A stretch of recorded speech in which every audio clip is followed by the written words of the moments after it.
Welcome back. I wanted to share this news coverage here about glyphosate in all the cereals, and they're going to talk about this for a couple of minutes. And then I want to drill in a little bit deeper with a news article regarding just how toxic all of these cereals are that we're starting off our day, children are starting off with their day with. So let's take a listen to what these sock puppets on CBS have to say here. Every Thursday, we highlight stories affecting consumers across the country. New tests reveal popular cereals and snacks could have potentially dangerous levels of the same chemical found in weed killer. It's called glyphosate, and some reports say it may cause cancer.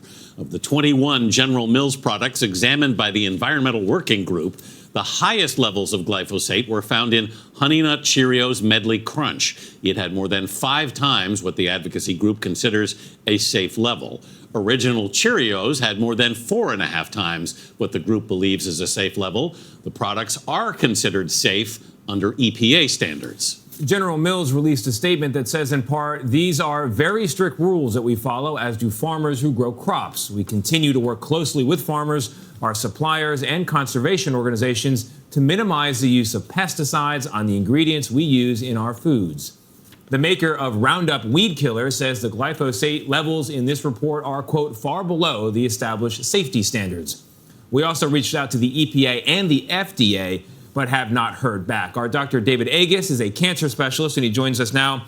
So the Environmental Working Group, the advocacy organization, says this is too much glyphosate. Other organizations say it's not. Bottom line, should we be taking a risk with this in our cereal?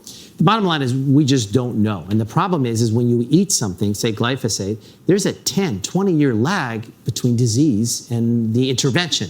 So glyphosate came about in the 60s. It was meant to clean pipes originally. And then it was a weed killer, and it was used, but not dramatically. But then in the 90s, GMO food came out, and Roundup-ready crops, which meant you can kill all the weeds but not the crops, and usage went through the roof. Would you put it in your body if you had a choice? I certainly wouldn't. Everyone asks me that, and what we know is it can kill bacteria in your GI tract, it could disrupt your endocrine system, and there's reasonable data that it can increase risk of lymphoma. So based on all of those, is probably not good. And in the last couple of years, more and more farms across the world are using it to kill all of their crops right before harvest, so it's easier to harvest. So the levels have gone up dramatically in the last decade. So how does it actually get into like our Cheerios and other oat-based foods? You said that with love, Cheerios. I do. Yeah, no, I put it. Don't mess with my Cheerios. I saw it in your eyes. So they spray the crops right before harvest, so they're all killed at once, and it dries out the crop and they can harvest it. But that's a lot of chemical on the crops. The crops are processed and it's in our foods. And so this is something that we're measuring now in the urine of most people in the country. You can find glyphosate. And so this chemical disrupts our body. It affects the bacteria in our GI tract. It affects our hormone levels and affects many of the cells in our body. How it affects disease, we're not going to know for another 10 years because the real usage was in the last decade. The manufacturer of the glyphosate-based weed killer told CBS News, the reality is that regulatory authorities have strict rules when it comes to pesticide residues, and the levels in this report are far below the established safety standards. Should farmers be looking for an alternative here? I think we have to go and we have to re-examine farming. Yes, the farmer who doesn't use glyphosate is at a competitive disadvantage to his or her neighbor who does use it. Yeah. So we have to figure out better and safer ways of doing it. The FDA regulations, they just changed the rules, about 10 plus years ago to actually lower the rate of glyphosate that's allowed, raise the rate of glyphosate that's allowed in food. We have to re-examine this. And I think with everything, we have to look and say, are there better ways of growing? Hydroponics, no insecticides and pesticides. Maybe we need to move in that direction. New things have to be done. We may need some pesticides around here. We got a fly on this. Let's be chat about this. Get him. Take him. You want it? Go for it. Take him out. Yes, well done. Dr. David Agus, thank you very much. If you want to see a full list of all 21 products that were tested. There you go, as they cackle on their way out. You would think that they would have banned this stuff many, many years ago. It's been well known for a long time, the toxic effect of this glyphosate and Roundup is. But yeah, you go into a Home Depot right now, that's all you're going to see is just Roundup everywhere. And the crazy thing is, is what that doctor said there, that right before, they're about to harvest the crops, they basically just douse all of the crops with enough glyphosate to kill everything to make the harvesting easier. And the crazy thing, when you think about that, and taking a look at this news article here, we already know how toxic these cereals are, or unfortunately not a lot of people do, but that's not even taking into account all of the glyphosate that they're, literally just pouring on these crops. And that's not going to make the nutritional label when you're sitting there at your grocery store trying to figure out which poisonous cereal to eat. And I found this article here talking about just how bad so many of these ingredients are, not even taking into account the glyphosate, which is really terrifying. And they go on, these are the 7 healthy things that they slip into these cereals. And the first one is this BHT. Again, you'll see the same theme I've mentioned several times. An endocrine disruptor with links to cancer. What's this preservative doing in your cereal? It basically allows this junk to last longer. It gives processed foods like cereal a longer shelf life by preventing bacteria and mold growth. So that's why you can go in there and buy it, and this stuff will last for years. The expiration date. It may cause cancer in rats. Other studies found it safe. I doubt that. I'm sure they just kind of altered some of the parameters on the study to make it appear safe or not as harmful. In addition to the cancer risk, the Environmental Working Group, while referencing the European Food Safety Authority, goes on about disrupting endocrine function by causing thyroid changes and affecting animal development. Yikes. For additional content on the nature of this preservative, also has industrial uses, just like everything else. These are petroleum byproducts. Goes on, another one on the list here, artificial colors. Again, another petroleum-based byproduct. These dyes and stuff that are in everything. Sadly, petroleum-based synthetic dyes are used to give the bright colors to the kids' breakfast cereal. These dyes serve no nutritional purpose and are purely added to make processed food more visually appealing. And they cause hyperactivity, behavioral issues in children, allergies, and even cancer.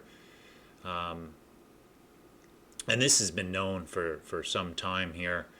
And then you get into these, and this, if you go into the grocery store and look at any processed food item, you're going to see all of these dyes in here: red 40, yellow 5, yellow 6, blue 1, and all of these things. And they are in everything. And a lot of these cereals, if you go and look on like Captain Crunch nutritional information on the back, you'll see like 3, 4, 5 of these things listed.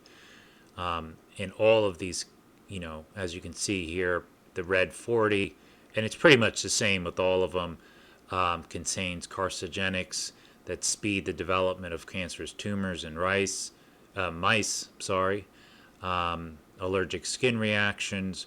Red 40 has also been linked to hyperactivity in children.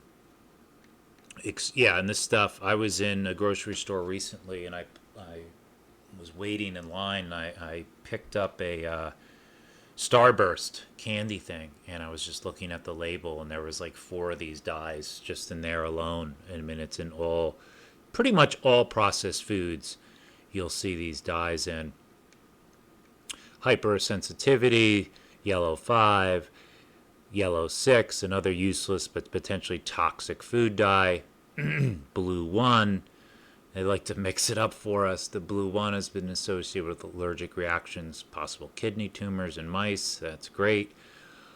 Another one, caramel color, talking about Reese's Puffs, which is basically this color is made by reacting sugars with ammonia and sulfates under high pressure and temperatures, cause lung issues, thyroid cancers.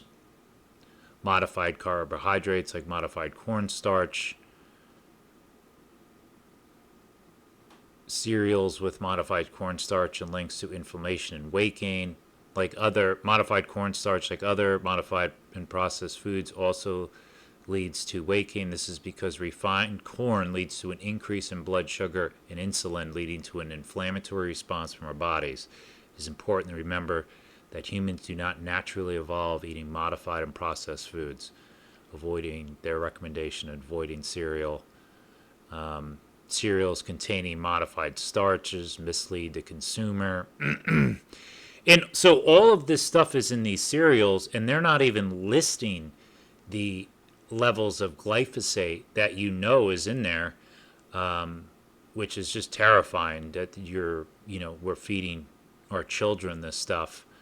And nothing ever happens to Monsanto. They, merged with Bayer years ago, and it's the same cast of characters. I believe Monsanto they were the ones responsible for Agent Orange in the Vietnam War, and it goes on here. High fructose corn syrup, we know how bad that is, and sugar is probably the least toxic thing in these cereals, which is insane. They talk about the partially hydrogenated oils that contain trans fat. We know how bad that is. The infamous paint thinner, this trisodium phosphate that's in cereal, somehow that got in there. And this is an interesting part here, this extrusion process. And it says here, basically, when it comes to your cereal, it's not just about the ingredients. How the grains and additives are processed to give you the end product makes all the difference.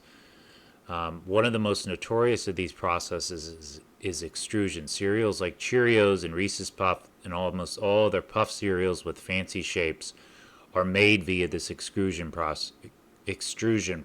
In this, an extruder takes a mixture of grain, sugar, fats, and other additives to extremely high pressure and temperatures and emits the mixture out of tiny holes on the other end. This is how cereal manufacturers achieve their various fancy shapes.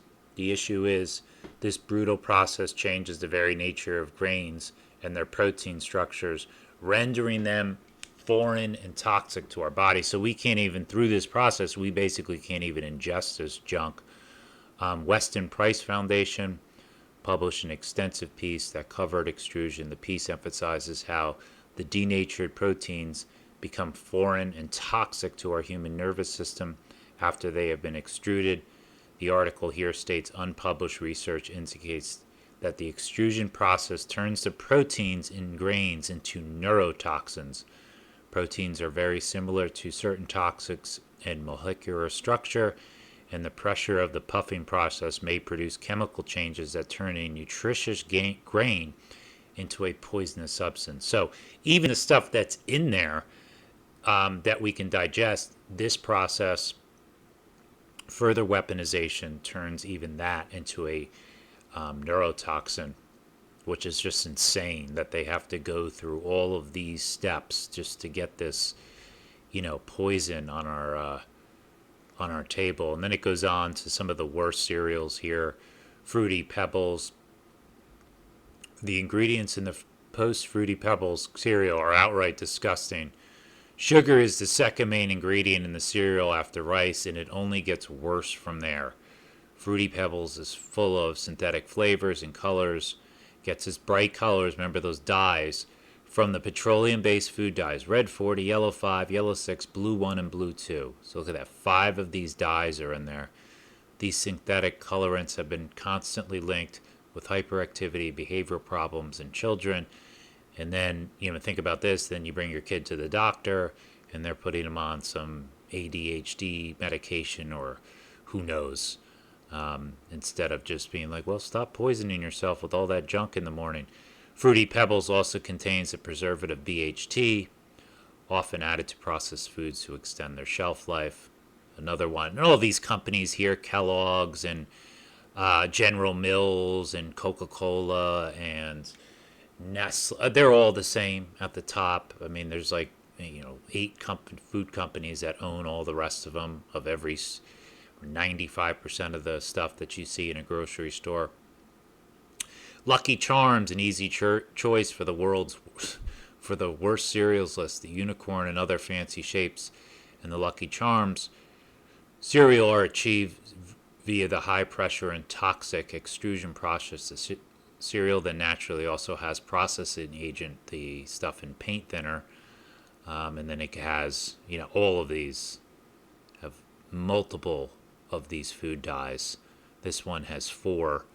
And it goes on here. Reese's, pretty much, I don't eat cereal, but I think if you were in a grocery store right now and you were looking at all these labels, I would be shocked if you found one that was somewhat decent and not completely weaponized like the rest of these.